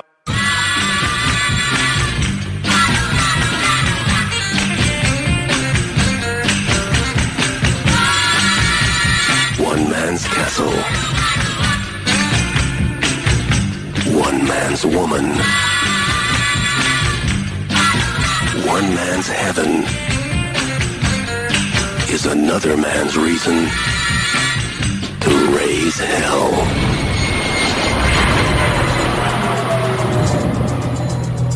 Meet Don Logan. Cigarette. What? This? No, I'm not going to put it out. Are you definitely retired? Yeah, I'm retired. Why? You're needed in London this Friday. It's a bit sudden, isn't it? It's not sudden. Preparation.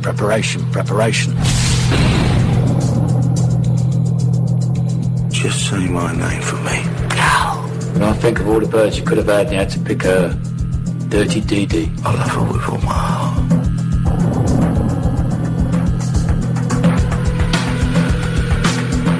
You're the problem, you Dr. White, onkin jam rag, onkin spunk rubber. Your middle name ungrateful or what? And you got nothing to say.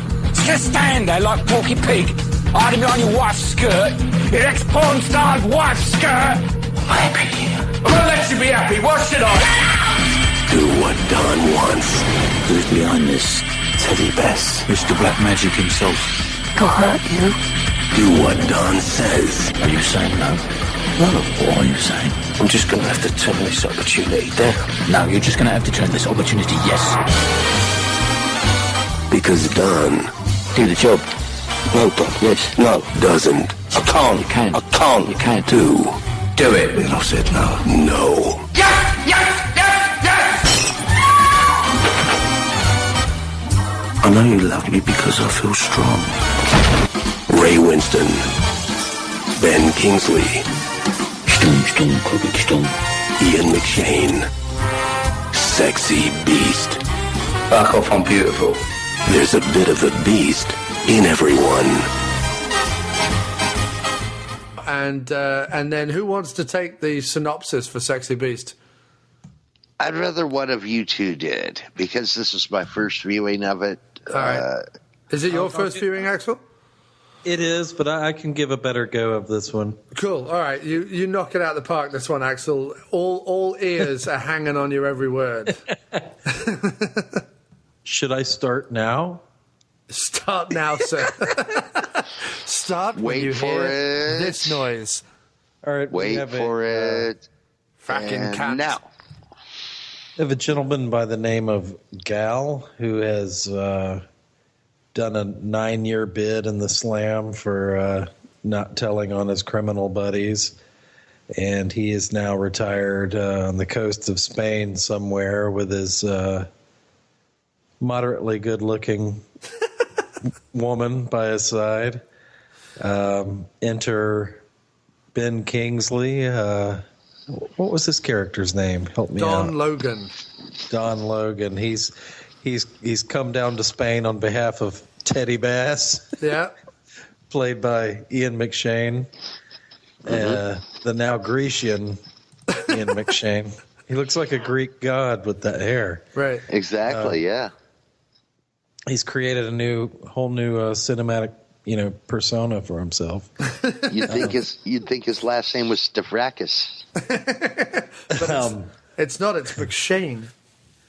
But Kingsley shows up and is trying to talk Gal into doing a job back in the UK, robbing a safe, and he doesn't want to do it. And Kingsley is mean and verbally abusive, and at times physically abusive, and won't take no for an answer. Yeah, things tighten up, and I don't know about you guys. Well, I'm not familiar with Ben Kingsley in this manner. No, he's never done another movie like this. This is the only time he's really played a hard nut like this. Yeah. But I mean, the language Gandhi, and everything Ben too. Kingsley. Just the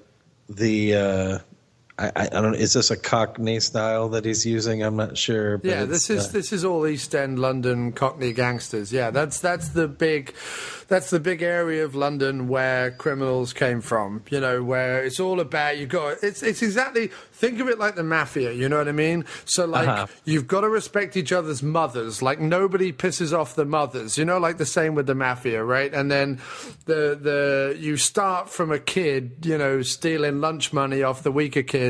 And then you get to the point where you grow up and everyone's your pal and you live on the street and everyone knows everybody else, and you're knocking over shops, especially shops that are run by at a certain point in London where a lot of Indians came in and stuff like that. You're taking protection money from the Indians or the Pakistanis or whatever it is like that, and you're just generally being mean, gruff bastards, basically, and occasionally pull in like a bank job or a robbery or a car theft or something like that. You'd always have other jobs on the side, but your main thing would be protection racket and stuff like that. But Kingsley's just letting it fly though with the language. Yeah. And at times I'm having a little bit of a hard time understanding him. Really? But okay. In a good way though. It's Look at your fucking suntan, like leather. Like a leather man, your skin. You can make a fucking suitcase out of you, old all. You look like a crocodile, fat bastard. You look like fucking Idi Amin, you know what I mean? Stay here. Should be ashamed of yourself. But I mean, he's intense as fuck, and he's letting it fly, man. I mean, this is a performance to behold. Yeah. Well, this has got that sort of similar patter that Withnell and I has in a different way, but it's similar in terms of it being very verbal and very sweary and funny in a way. I mean, he is threatening as fuck, but it's what I was missing from Villain. It's a joy to watch. He might be threatening, but you are hanging on his every word, even if you don't understand it. And you can totally identify with Gal. I mean, right. That's how I'd be acting more than likely. Yeah, I would want no part of Ben Kingsley's scheme whatsoever. And to go along with what you guys just said, the first 45 minutes, I had the hardest time trying to understand this marble mouth Cockney going on. Right. Regardless of how loud I had my center channel speaker turned up on my surround sound. But maybe I should have got you guys ones with subtitles. yeah. But no, I recorded it in HD off of one of the Encore or some channel that I get. Right. Oh wow, cool. GHD something. Oh, nice. So I basically I just had to catch as catch can, and whenever when Kingsley shows up, I mean, of course, it's obvious what's going on. Right. You know, well, there's a couple of movies like this, and obviously something. Although it's a different accent, something like Trainspotting has this kind of quick fire, sweary, very verbal kind of British dialogue as well, of course, and that was famously subtitled in this country, in the US. Actually, I don't know. I have the Trainspotting Criterion Laserdisc Special Edition. Right. And it comes with a special insert that has a Cockney to proper you mean diction, Scottish English translation. Right. So, I mean, that's Scottish slang in that one, not the Cockney. Scottish Right, to English translation, yes. Yeah, that's hilarious that it has that. But again, there are a few films when Brits write a good movie, as far as other Brit viewers are concerned, as far as the Brit audience is concerned, it's stuff like this. It's that quick fire, throwing a bunch of swear almost words. Tarantino-like. Yeah, but I mean, it comes from, like I say, it dates back to sort of before Tarantino to some extent. Oh yeah, but it's just that very rapid verbal, fire. Very well done. It's because, it's in a weird way, it is connected with sort of Shakespeare in the terms, in the fact that he is saying the same thing 5 times over, but in a poetical way, so that everyone kind of, you have to deliver it kind of quite quickly in order for it to sound like dialogue. And the same can be said for this. It has its own rhythm and poetry to it. The dialogue, you know what I mean? Even though it's it's full of slang words, and it's laced with crazy metaphors and examples and things like that, and it's not how people regularly speak. It is incredible. To me, the thing I love about Sexy Beast is listening to that, just those rich kind of big whole paragraphs that Kingsley delivers, while also getting a huge kick out of how withdrawn and subdued Winstone is playing it, because Winstone is known as like larger than life, shouty hood guy, right? He's always playing that kind of criminal. And in this, he plays the sensitive, romantic, please leave me alone, over the hill, I've done my time kind of guy. And he does it so well. I mean, the whole bit where they first come to the restaurant and tell him that Don has called up, and he's still talking about the calamari, and he's trying to, you can see that it's going on in his head. Fuck, Don's coming, fuck. You can see it in his head, but he's still like, I'm going to have the calamari. Like, he's trying to make up for it. I love that. He plays it so well. So the other part of the movie that we're not mentioning is that while he is coming to Gal to try and get him to do this job, the subtext of why Kingsley's character is there is actually because he had slept with and wants a bit more of Julianne White, who's playing a character called Jackie. And she is the wife of H, who is another criminal colleague of Ray Winstone's, who's moved to Spain with them. And the 4 of them are kind of old pals who hang out together all the time, go to the local taverna and swim in Gal's pool and all this stuff, Hey, I have a question. There, at one point, Kingsley started antagonizing Winstone. Oh, Winstone. Okay. When he was saying something about his wife, everybody goes down to have the Wednesday wank while they while they watch her or something. Did she used to be like a porn star or something? Yeah, she used to do porn back in the day. Mentions made of it. Yeah, I believe. Yeah, her name is Dee Dee Dove, and the character's name. And if you go back to the early 80s, which is when Mona Lisa was set, there was a lot of porn was a big currency in the underground of Soho and the sort of back alleys of central London, with a lot of video shops cropping up and a lot of peep shows cropping up and that kind of thing. And so much like 42nd Street kind of deal, And she must have done some old 16mm grainy, big bush, late 70s, early 80s, slightly beige-looking pornography.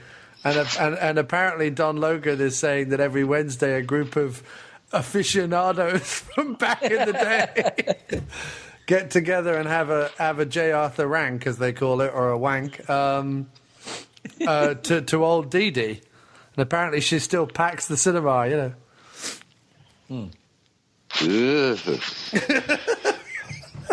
Back to back, maybe, but not side to side. Sorry.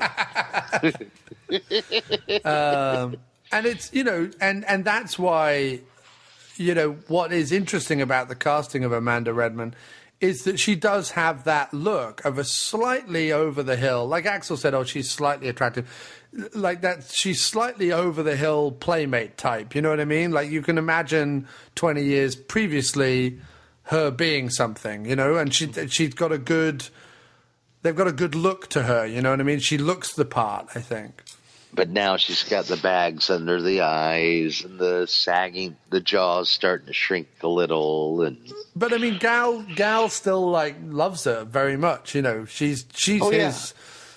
She's Gal's gal, if you know what I mean. Exactly, and part of the reason why he doesn't want to re-enter that part of his previous life. And it's what's nice is that while Ben Kingsley's character brings this horrible, horrible, horrible, yet watchable and funny violence and meanness with him, belligerence is the best word. It's undercut by Gal and Dee Dee's very genuine romance and love affair, as a very in love married couple. Are there any favorite scenes you guys had? Axl, any favorite scenes? Well, I'd say the one particular rant where I think it's the next morning after he's come back from being kicked off the plane. The one where they're in the kitchen and he's really just laying into him, like fucking damn near headbutting him as he's, just laying into him there in the kitchen. That would probably be my favorite. Problem? Fucking problem? No, mate, no. No fucking problem with the plane, cunt. Fucking plane was fine. Fucking plane was all right. Fucking plane was perfect. It's you. You're the problem. You're the fucking problem. You fucking Dr. White, onkin jam rag, arkin spunk bubble. I'm telling you, H. You keep looking at me, I'm going to put you in the fucking ground. I promise you. Not this time, girl. Not this time. Not this fucking time. No! No, no, no, no, no, no, no, no, no! A honkin' jam rag fucking spunk bubble. Which is just the greatest series of things. He goes, you're the problem. I'm going to start using You're the fucking problem, you fucking Dr. White honkin' jam rag fucking spunk bubble. I love that.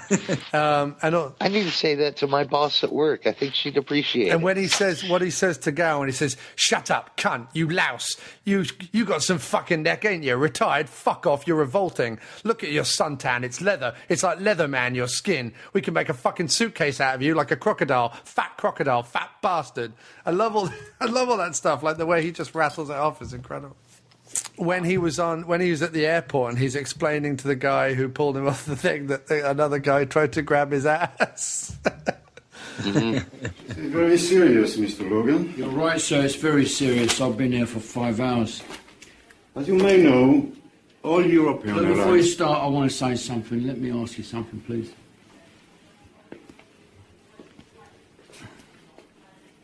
Have you ever been sexually assaulted? No, neither have I. Until today, on that plane. What? Yeah, that's what I said. Here's me, put my bag up in the cupboard. Next thing you know, I feel hands on me. Someone's touched me. Touched my front bottom. I can't believe it, I've gone all cold. I look round. He's standing there, isn't he? That steward with the guilty look on his face. I was shocked. I didn't know what to say. I had to sit down, I was that perturbed. And then his mate, the other one, who's giving us all lessons on what we do if we land in the sea, how to work your life jacket, etc., he starts looking at me, all funny, suggestive. Now, I don't know whether they wanted me for a twos-up or something. I don't know how they work it. But I tell you what, it scared me. I was shaking like a leaf. So, without thinking, I lit up a cigarette to calm my nerves. I was trembling. I was very emotional. And that's when all the rest of it happened. It's very regrettable. Now, I don't want to kick up a fuss. Right? Press charges. Contact the British Embassy. I'd rather not pursue those channels. Not my style. Not that sort of a bloke. I wouldn't want to lose the man his job. Man's got to eat. And I'm sure he's not representative of all you Spanish people. But I would appreciate it if you have a word with him. Let him know he's been rumbled. It's the one with the ginger hair. I love all that stuff. And all of that same, just even keeled face, just never wavering in emotion. And when we do see kind of Don in his private time, we do find out he's got an inner voice that sometimes like talks to him in the mirror, where he's kind of saying like, oh, you said too much there, Don, and you shouldn't have given the game away, and what the fuck did you do that for? And, you know, he kind of has to talk himself up into these frenzies. You kind of feel like he's a bit, well, he is clearly fucking damaged, you know? He gets worked up like a wrestler before his match or something. Oh, fucking Travis Bickle in the mirror and shit. But it was watching it this time that I remembered, or I realized that really his whole purpose in actually going to Spain is actually to try and get Jackie. That's actually what he's there to do. He's trying to... There's something weird about Don where, like, he actually feels something. When he says to Gal, like, it's funny, you know, I think I actually felt something for Jackie, he admits in the nightclub. I think he genuinely does. And I think all his anger and his frustration and his repression comes from the fact that he shows up at this place and they're all just happy families, you know, and the fact that he slept with her has had no repercussions and everyone's fine, you know. And so he wants to get in there, he wants to fuck things up, he wants to mess things up in order to just, you know, throw a cat amongst the pigeons, because fuck them, how dare they be happy when he can't, you know? It feels like this guy's just been deprived of anything resembling softness or love or attention or anything like that. That's what the movie's trying. It's just nice that the movie has that depth there, rather than it just being about him being a shouty wanker. Now, do we want to spoil the end of this at all? We don't have to. I mean, unless there's a particular sequence or scene that you want to talk about, I don't think we want to necessarily spoil the twist or spoil the incident that happens. 60 minutes? Yeah, I'd rather not speak about it. I'd rather just say in summation that I would heartily recommend this movie, especially for people who enjoy British films. Like, you talk of Get Carter and all these classic British films, Long Good Friday, Mona Lisa, A Room with a View, you know, just these classic British films that I would say 95% of Americans could give a shit less about. Right. And I think that's a shame, because as far as the United States, you know, is concerned, we're the only country in the goddamn world that make film. Right. So seeing movies like this really captures my attention span, and you know, I want to soak up every nuance. I want to know every bit of British Cockney slang and behaviors and I don't know. There's just something I have a huge curiosity about British film, as well as British television. I mean, I'm sure all of us have talked about Spaced, or The Young Ones, or Monty Python, or Faulty Towers, or what's the one with the adult that's still breastfeeding? Little Britain. But I like this film, and I definitely need to go back and try to absorb more of the British slang Cockney dialogue going on in the first 30, 45 minutes. And Ian McShane, is he the one that's released? Is he the one that's plotting the crime? Yeah, he plots the crime because he goes to an orgy where he meets James Fox's character, and James Fox he runs the bank, doesn't he? He runs this big hard to penetrate bank, doesn't he? So he's like in high finance, and he's at this orgy, another one of these so-called underground orgies that goes on between the higher echelons of British society. Apparently that's a common thing and has been for years. And they meet there, and then he's telling him about his bank. He shows up, he puts the cigarette box in his safety deposit box, and it's when he's walking out that he sees that there's a public baths a few doors down, right? And that's when he bumps into Ben Kingsley. Right. So any scenes that jump out for you, Axl, that you enjoyed, or anything that you had to say about the movie? Well, what I can say is when the movie ended, I expected there to be like another at least hour to this film. So, I mean, with that said, it did kind of fly by, and I was highly entertained by it. But it seemed like there was going to be a lot more to it. It just didn't. Just going into it, it didn't strike me as a movie that was going to 90% take place at that house in Spain. But I don't mean that in a bad way at all. It just completely flew by. But I was expecting more of the 2 hour and 45-minute talk piece, and I got like a hour and 26-minute, neatly wrapped up package. But it was really good. I enjoyed it. And like I needed a translator, a couple different, there's a couple sections that I just it's like you just got to catch as catch can. Yeah, exactly. Were there any more phrases, Axl, that you needed me to translate, or any more questions you had about the dialogue? I was hoping some more would come to me as we talked about it. Did you prefer this over Villain? Definitely. Yeah, I mean, night and day. This is an exceptional movie that I could recommend a certain type of person. I could recommend it to, and it's memorable. It's worth seeing. It's a great flick. I'm looking forward to rewatching it again myself, and I'll just say the ending. While you thought there was going to be another hour, I think within the last 10 minutes of that film, I think the ending is kind of foreboding, in my opinion. So you like the ending the way it was? Yes. But regardless, I thought it was a very well-done film, and definite rewatchability factor going with this.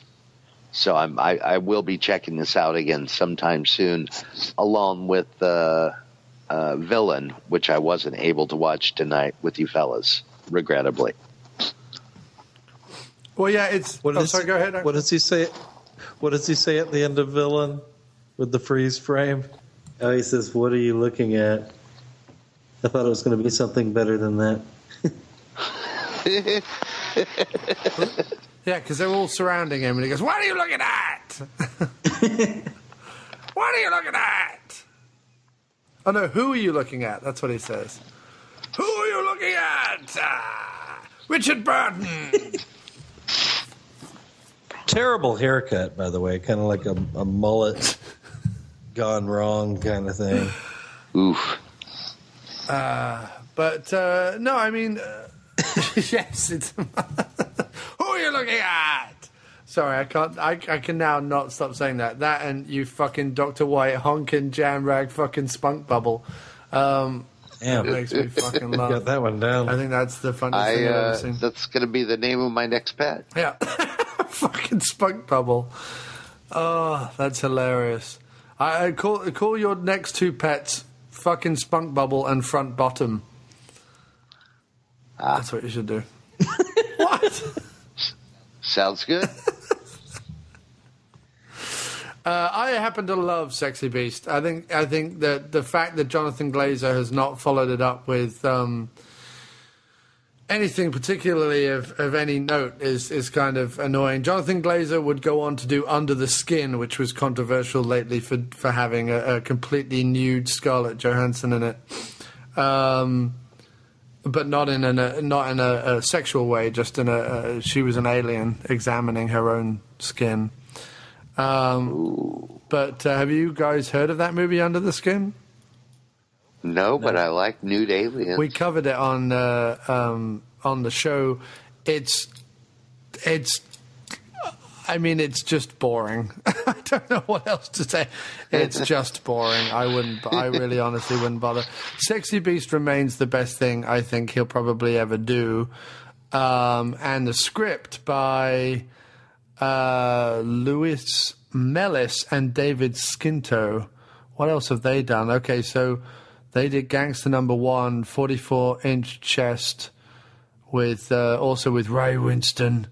Yeah, Gangster No. 1, Sexy Beast, and 44-inch chest. So clearly they just write movies about gangsters by the looks of it. Ben Kingsley was 57 years old. Yeah. When he did this role? Yes. You're shitting me. 57. Wow. I wouldn't have said he was a day over 45 in this role. But and I looked at his filmography. His second movie ever was Gandhi, and he was like 40. I was going to ask if this was before or after Gandhi. Yeah, Gandhi was like 1984, and it was like his second film ever. And his first film ever was like in the early 70s. Wow. So, yeah. And they always get annoyed that he played Gandhi because he's white, but actually his father was from Indian descent. His father is actually Indian. His birth name is Krishna Banji. Ben Kingsley's birth name is Krishna Banji. And plus, I saw him, and he was in Iron Man 3 a few years ago at like 69 years old, looking spry and playing like a drugged-out degenerate. Yeah. He's the bad guy he's the fake bad guy in Iron Man 3. If you want to see Ben Kingsley at the height of his powers, I would suggest another movie we've covered on the show before, Without a Clue, which again has my cocaine in it. And it's a comedy about Sherlock Holmes, as if Dr. Watson was the genuinely intelligent one, and they hired a drunk actor to play Sherlock Holmes when crowds in London were so taken with the stories that they wanted to meet the real Sherlock Holmes. So he hires this actor played by Michael Caine, who's drunk and belligerent and a skirt chaser. And it's a really, really, really good movie. Very, very fun. Sounds very interesting. And, of course, Kingsley cropped up in Schindler's List, Death and the Maiden. He's in Species. I mean, he'll show up in anything by the looks of it. Sneakers with Robert Redford and River Phoenix and Dan Aykroyd. Yeah, he's the bad guy in that. What's the Searching for Bobby Fischer? What? Searching for Bobby Fischer? Searching for Bobby Fischer. I don't know what that is. What's that? The chess movie. Oh, it is? Thank you. Oh, I've not heard of it. Not seen it. A parent teaches his 4-year-old kid to play chess, and he starts going to Central Park and starts playing Lawrence Fishburne chess. Oh, okay. Competitive timed chess. And Ben Kingsley was in the 50s the world champion chess player until he was beat by the Russian computer. Oh, okay. And then he disappeared from the face of the planet until this little kid shows up, Bobby Fischer, and then... Any relation to Max Fisher? No, unfortunately. But Ben Kingsley shows up and ends up coaching the child. Fair enough. I've never heard of that movie before, but that's wonderful. Mid-90s, Joe Mantegna. Not a horrible film. Worth a watch. Nice. Excellent. Better than The Mighty Ducks. Is there anything better than The Mighty Ducks? Ishtar. Turk 182, motherfuckers. There you go. I quite like Ishtar. So, have we said all we're going to say on these movies? I do believe so. I appreciate you inviting us on and giving us a slice of some English toffee to take in. Thank you, John. Take care. Take care, Axl. All the best. Talk to you later. Bye now. Oh, I believe in miracles. Away from you sexy beast, you sexy beast, you. Oh, I believe in miracles. Since you came along, you sexy beast, you sexy beast, you. Where did you come from, Dee Dee? How did you know that I needed you? How did you know that I needed you so badly? How did you know I'd give my strawberry tart gladly? Yesterday I was one of the lonely peeps, and now you're lying close to me and you're making love to me. Ooh, Mrs. I believe in miracles. Away from you sexy beast, you sexy beast, you. Oh, I believe in miracles. Since you came along, you sexy beast, you sexy beast, you. Where did you come from, Cockney? How did you know that I'd be the one? Did you know you're everything I prayed for? Did you know, oh yeah, every night and day for every day, needing love and satisfaction, and now you're lying next to me and you're giving it to me. Ooh, I believe in miracles. Away from you sexy beast, you sexy beast, you. I believe in miracles. Since you came along, you sexy beast, you sexy beast, you. Kiss me, you sexy beast. Oh, touch me, baby, you sexy beast, you sexy Cockney beast. I love the way you touch me, darling. Oh, you sexy beast. Oh, it's ecstasy. Oh, you sexy beast. Oh, yesterday I was one of the lonely peeps, and now you're lying close to me, you're giving it to me. Whoa, I believe in miracles. Back in my van. Where you from? You sexy beast, get in my van, babe. I believe in miracles down Putney Way.